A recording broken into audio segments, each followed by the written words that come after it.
नमस्कार दोस्तों, आपका स्वागत है आपकी अपनी क्लास एपीएस नॉलेज क्लास में। आज के इस वीडियो में हम पंचायती राज्य का ऐतिहासिक और संवैधानिक विकास का पार्ट 2 देखेंगे। आपको पता है पंचायती राज एवं ग्रामीण अर्थव्यवस्था जो कि परीक्षा दान पब्लिकेशन की बुक है और पटवारी परीक्षा के लिए एक इम्पोर्टेंट सब्जेक्ट है, इसकी हम स्टडी कर रहे हैं। यह उस क्रम में दूसरा वीडियो है, तो चलिए हम देख लेते हैं और आगे स्टडी करते हैं। सिलेबस में आपने देखा पहला जो ये टॉपिक है पंचायती राज्य का इतिहास और संवैधानिक विकास, यही टॉपिक चल रहा है हमारा और ये हमने इतना डिस्कस कर लिया है। पंचायती राज्य का इतिहास और संवैधानिक विकास में पंचायती राज, भारत में पंचायती राज्य की भूमिका या पृष्ठभूमि, मध्यकाल में पंचायती राज, आधुनिक काल में पंचायती राज, प्राचीन काल में पंचायती राज, इन सभी की हमने स्टडी कर ली है। अब इसको हम विस्तार से देखेंगे, आधुनिक काल में पंचायती राज।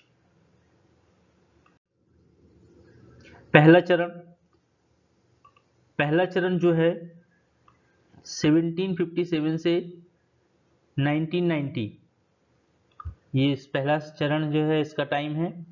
इसमें 1793 ईस्वी में लॉर्ड कॉर्नवालिस ने कॉर्नवालिस कोड का निर्माण किया, जो शक्तियों के पृथक्करण के सिद्धांत पर आधारित था। 1793 ईस्वी में ही स्थानीय बंदोबस्त को लागू किया गया, जिसकी कार्यप्रणाली में स्थानीय विकेंद्रीकरण से प्रेरित थी। मतलब इसकी कार्यप्रणाली स्थानीय विकेंद्रीकरण से प्रेरित थी। 1882 ईस्वी में स्थानीय स्वशासन पर भारत के प्रस्ताव की घोषणा लॉर्ड रिपन के द्वारा की गई। इंपॉर्टेंट पॉइंट है, लॉर्ड रिपन को भारत में स्थानीय स्वशासन का पितामह कहा जाता है और 1907 में रॉयल आयोग की सिफारिश विकेंद्रीकरण पर आधारित थी। दूसरे चरण की बात करें हम तो मॉन्टेग्यू चैम्सफोर्ड सुधार 1919 ने स्थानीय स्वशासन को हस्तांतरित विषय बनाया। मतलब इसको हस्तांतरित विषय बना दिया गया। अब देखिए हस्तांतरित विषय क्या कहलाता है। हस्तांतरित विषय का अर्थ है स्थानीय स्वशासन अब प्रांतों में भारतीय मंत्रियों के नियंत्रण में था। इस चरण में कई पंचायती अधिनियम ब्रिटिश सरकार द्वारा लाए गए, जिसमें से प्रमुख अधिनियम है बंगाल स्वायत्त शासन अधिनियम 1919 और बंबई ग्राम पंचायत अधिनियम 1920, बिहार स्वायत्त शासन अधिनियम 1920,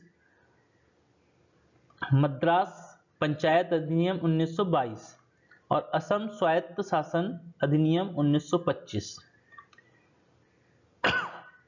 सॉरी, कुछ इंपॉर्टेंट पॉइंट्स हैं।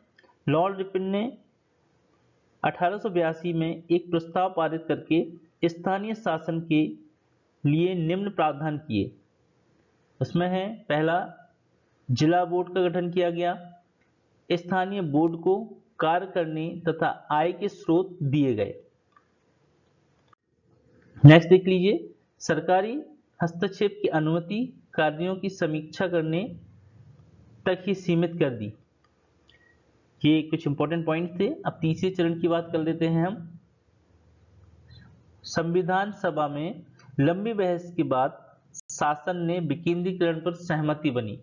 मीन्स जो शासन चल रहा था उसमें लंबी बहस चली और बहस ने गांधी मॉडल आधारित पंचायती राज व्यवस्था को अपना लिया।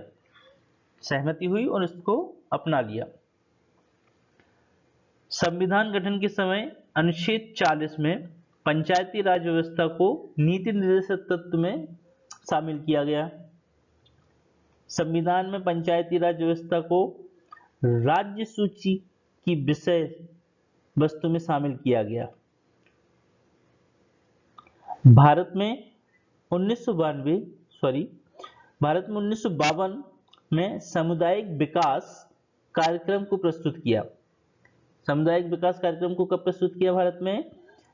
1952। 1952 1957 में बलवंत राव मेहता ने त्रिस्तरीय पंचायती राज व्यवस्था की सिफारिश की और 2 अक्टूबर 1959 को बलवंत राय मेहता की सिफारिश पर राजस्थान ने नागौर से राजस्थान के नागौर से जवाहरलाल नेहरू ने पंचायती राज्य की शुरुआत कर दी। ये इंपॉर्टेंट है, ये जो नाम है राजस्थान का नागौर ग्राम। 73वें और 74वें संविधान संशोधन 1992 के तहत भारत में स्थानीय शासन को संवैधानिक दर्जा प्रदान किया। अब स्थानीय शासन को संवैधानिक दर्जा प्रदान हो गया 73वें और 74वें संविधान संशोधन के तहत। ये हमने तीनों चरण देख लिए हैं। अब नेक्स्ट वीडियो में हम विस्तार से जितनी भी समितियां हैं उसका अध्ययन करेंगे। आज की वीडियो में इतना ही।